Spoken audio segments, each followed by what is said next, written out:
حرم مطہر امام رضا علیہ السلام کی طرف سے اور وزارت خارجہ ایران کی طرف سے اور انشورنس کوثر کی طرف سے اور گردش گریے استان خراسان کی طرف سے پاکستانی زائرین کے لیے ایک میٹنگ کا انعقاد کیا گیا ہے، جس میٹنگ میں پاکستان سے کچھ قافلے ساران کو یہاں پر دعوت دی گئی ہے، وہ یہاں پر تشریف فرمائیں قافلے سالار، اور کچھ ٹریول ایجنٹ ہیں جو پاکستان میں ٹکٹس اور ویزا کے کام انجام دیتے ہیں، ان کو بھی یہاں پر حرم مطہر امام رضا علیہ السلام میں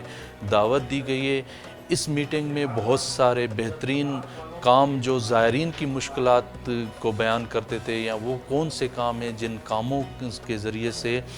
زیارت امام رضا علیہ السلام اور زیارت اربعین کو زائرین کے لیے آسان بنایا جائے، تاکہ ہر زائر آسانی سے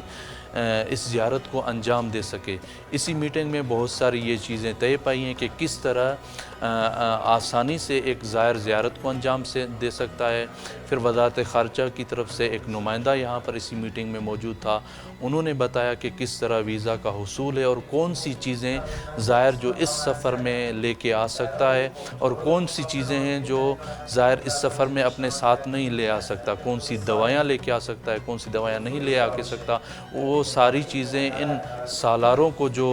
دعوت کیے گئے ہیں پاکستان سے بتائی گئی ہیں، اور بھی بہت ساری چیزیں خصوصاً انشورنس کے حوالے سے اس میٹنگ میں خاص بات کی گئی ہے کہ جو زائر مشہد مقدس میں آتے ہیں، یہاں پر مریض ہو جاتے ہیں یا ایران میں مریض ہو جاتے ہیں یا کوئی زائر یہاں پر فوت ہو جاتا ہے، وہ کس طرح انشورنس سے فائدہ لے سکتا ہے، کیونکہ ہر زائر کے لیے ابھی انشورنس لازمی قرار دی گئی ہے۔ جو بھی زائر ویزا لے گا اسی ویزا کے ساتھ انشورنس کا ایک کوڈ بھی لکھا ہوگا۔ اسی کی توضیح کے لیے یہاں پر سالاروں کو